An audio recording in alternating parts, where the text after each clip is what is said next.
The New Jersey Devils are one of the NHL's surprise teams this year, and they have won 6 straight games. Trey Matthews of Locked On New Jersey Devils is joining us to talk about how the Devils are getting it done this year. You're Locked On NHL, your daily podcast on the National Hockey League. Part of the Locked On Podcast Network, your team every day.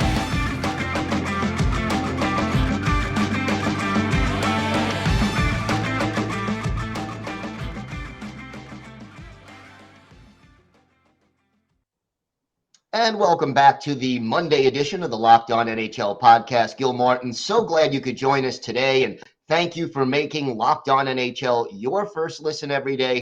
We are free and available on all platforms. It is my pleasure to welcome back to the show the host of Locked On New Jersey Devils, Trey Matthews. And Trey, the Devils, one of the surprise teams in the league. As we record this, they are in first place in the Metropolitan Division, 6 straight wins. What is it that this team has been able to do this year that has surprised so many people? There's so many factors. So first and foremost, I don't think anyone anticipated for Vitek Vanecek to be as good as he is in between the pipes. Mackenzie Blackwood has also done a solid job. However, Blackwood might be out for a significant amount of time due to a lower body injury. We still don't have a full-blown update as to how severe it is, but we did have to, call up somebody from Utica to just fill up that place for right now. But in the meantime, the New Jersey Devils, I must say, Jesper Bratt has exceeded my expectations to start the season. I said that Jesper Bratt could potentially be an all-star going into the season because I felt as though he was one of the more underrated players in the entire NHL last year. And even though he had a very good season last year, I still said that I think he is only scratching the surface. And I think this year can actually be his true breakout year. And to begin the season, unfortunately, he went pointless in the last game against the Calgary Flames. But to open up the season, he recorded a point in 11 straight games. He broke the New Jersey Devils' franchise record because the previous record to begin a season on a point streak was 10. Jesper Bratt has now done it in 11 games. We saw Jack Hughes get off to somewhat of a slow start, but his slow start and his worst is still better than most people's best. Now he's returning to becoming a point-per-game player, 12 game appearances, 12 points, and he had 2 points in the last game against the Calgary Flames. But Nic Hischier, no one knows this team better than our captain. And I made the idiotic statement by saying that Andre Palat was the leader of the team just because he's the veteran that we've been yearning for ever since Taylor Hall left. But the fact of the matter is that despite him being so young, Nic Hischier knows this team like the back of his hand. So even if it doesn't show up in the score sheet, I'm seeing Nic Hischier create opportunities for not only himself, but his teammates, creating wide open opportunities. Like it's sort of like in basketball, like how a player drives down the lane and then there's someone open on the 3-point line. That's sort of what Nic Hischier is doing because he brings a lot of attention, but he sees that one of his teammates is open for a wide open shot opportunity. And Nic Hischier has been having a great year himself. So 11 game appearances, recording 12 points, 5 goals, 7 assists.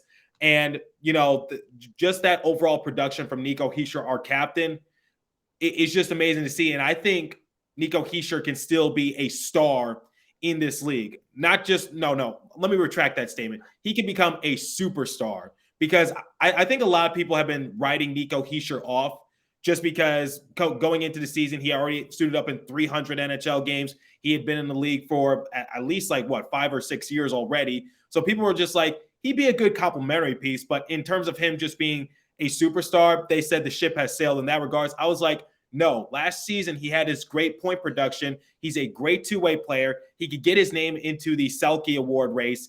And not to mention, the last couple of years, he's dealt with injury. The COVID situation certainly didn't help things when the season was cut short. And then the NHL had to do 56 games during the 2021 season. That certainly didn't help him. So now that we're kind of back to somewhat normalcy, I think Nic Hischier, this is his best opportunity to just show everyone what he's capable of, even if he's not getting the recognition around the league. We all know what Nic Hischier can do for this team. And I want to switch over to the defensive side of things because John Marino was a huge pickup for New Jersey Devils. Have you ever watched the movie Moneyball that stars Brad Pitt and Jonah Hill. Yes. That's sort of what Tom Fitzgerald has done with the New Jersey Devils, which is you find diamonds in the rough. You find players that have great upside, but fall under the radar. They're not given the well enough recognition that they deserve. That's what he did with Jonas Siegenthaler. That's what he did with Ryan Graves. That's what he did with John Marino. All three of those guys are staple points on the defensive side of things. And I didn't even mention Dougie Hamilton, who was one of the top free agents not too long ago. So John Marino is second on the team in plus minus with a stat of +9.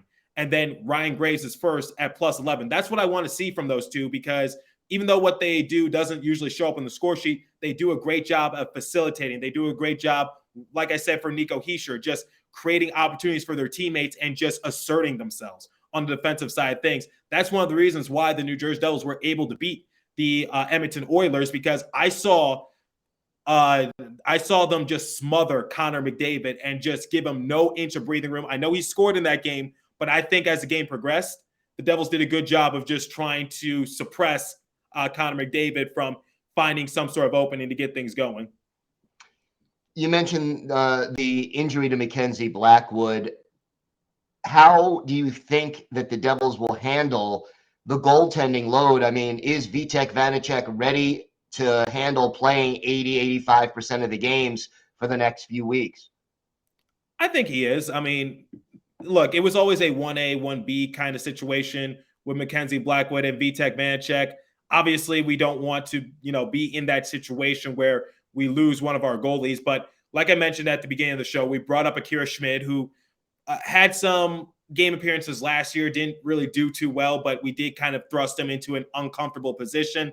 But here's something that you probably aren't aware of, which is Jonathan Bernier is set to return to the New Jersey Devils at around Thanksgiving time. That was the timeline, and that was confirmed by a few Devils writers, which is Jonathan Bernier could be back to action sooner rather than later. And during the Western Canadian trip, he actually made the trip with the Devils. Now, I did not anticipate for him to suit up in the game at all, but it's a good sign to see that he's actually traveling with the team once again. He's participating in practices. During the course of training camp, he was participating in some of the inter-squad scrimmages. So Jonathan Bernier, for right now, Vitek Vanecek just has to hold down the fort until we get like a full-blown update on Mackenzie Blackwood. Does he need surgery? Is he going to be out for an extended period of time? I'm gearing up for the worst because I tried just being more positive about Andre Palat's situation, and ultimately he needed groin surgery. And he's going to be out for a significant amount of time. But now it's just like we brought up Akira Schmid, just worst case scenario in case we do need to go to another backup. But I think the New Jersey Devils for right now are just saying to Vitek Vanecek, can you hold down the fort for just a few more games? We'll put in Akira Schmid, like if we're playing against a weaker opponent, and then we'll give Jonathan Bernier the nod to help you out if Mackenzie Blackwood is not back at that certain time frame. The penalty kill has been pretty darn good for the Devils. Power play a little inconsistent. What do they have to do to get the power play jump started? They need to change up their second unit. So myself and a lot of the fan base of New Jersey is just wondering, like, why isn't Yegor Sharangovich playing on the second unit? Because the top power play unit for the New Jersey Devils, I love it. It's phenomenal. You got Nic Hischier, you got Jesper Bratt, you got Jack Hughes, you got Dougie Hamilton. And I love that top unit for New Jersey, but I have no faith in the second unit whatsoever. So the one thing I always say about the power play for the New Jersey Devils is that the game planning is there. The execution is not. So the advanced analytics probably show it.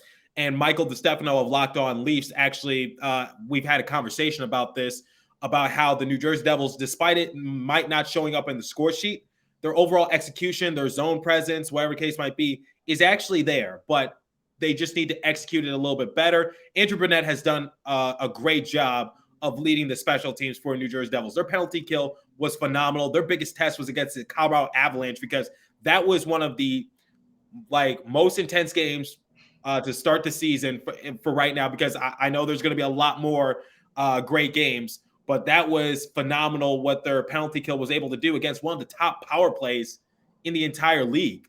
So they gave the Avalanche like 6 or so power play opportunities, and the Avalanche weren't able to get any power play goals going. Yeah, that was a very strong performance. So, the power play will start to get its act together. Like I said, the game planning is there. the execution does need a little bit more work. And the overall thing I have is, put Yegor Sharangovich on the second unit, find some sort of offensive spark to just try to help the New Jersey Devils in that regards on the second unit, because their first unit of power play is good, but you can't just be so top heavy. It's one of the things that I raved about during the course of the offseason. It's one of the things I talked about at the beginning of the year. Don't be so top heavy. Otherwise, as you go throughout your lineup, you're going to be very exposed. Now, I do need to give a shout out to a particular line for the New Jersey Devils. That is the BMW line of Bastian, McLeod, and Wood. They have 16 points over the last 3 games in a period for New Jersey Devils. They've been a great energizer. Miles Wood was greatly missed last year because he missed significant time due to having hip surgery. He only suited up in a few games. But the one thing that we were missing was a spark plug, someone who can bring the overall energy. Miles Wood was the biggest reason why the New Jersey Devils were able to beat the Edmonton Oilers, because he scored a goal that tied the game in period number 1. He was the one who gave them a quick goal in period number 2 to make it a 1-goal deficit. So Miles Wood has been a great energizer. Or against the Vancouver Canucks, when he got into it with Luke Schenn, despite him getting his butt kicked, he was able to provide that boost and spark. So I'm sorry, I don't know what question you were about to ask me, but I just had to give a shout out to our BMW line because they've been performing really well the last few games for New Jersey Devils, and they've exceeded my expectations. No question about it. Trey, why don't you tell our viewers and our listeners where they can find the podcast and where they can find you on social media? You can find me wherever you get your podcast from, at Locked On Devils. And as for my Twitter is at TreyMatt4, so TreyMatt and the number 4. And Locked On Devils is available on YouTube, Spotify, Apple Podcasts, like I just said, wherever you get your podcast from. And we're trying to get to 1,000 subscribers. And right now, the Devils are playing really well. Absolutely. All right, Trey, thank you so much for joining us today. If you've thought about securing your home with home security but have been putting it off, you'll want to listen up. Right now, Locked On NHL listeners can order the #1 rated SimpliSafe home security system for 50% off. This is their biggest offer of the year, and you won't want to miss it. Here's why I love it. In an emergency, 24/7 professional monitoring agents use Fast Protect technology exclusively from SimpliSafe to capture critical evidence and verify the threat is real, so you can get priority police response. SimpliSafe is whole home security with advanced sensors for every room, window, and door, HD security cameras for inside and out, smarter ways to detect motion that alert you only when a threat is real, and even hazard sensors to detect fires, floods, and other threats to your home. Don't miss our chance to save big on the only security system I recommend. Get 50% off any new SimpliSafe system at simplisafe.com/LockedOnNHL.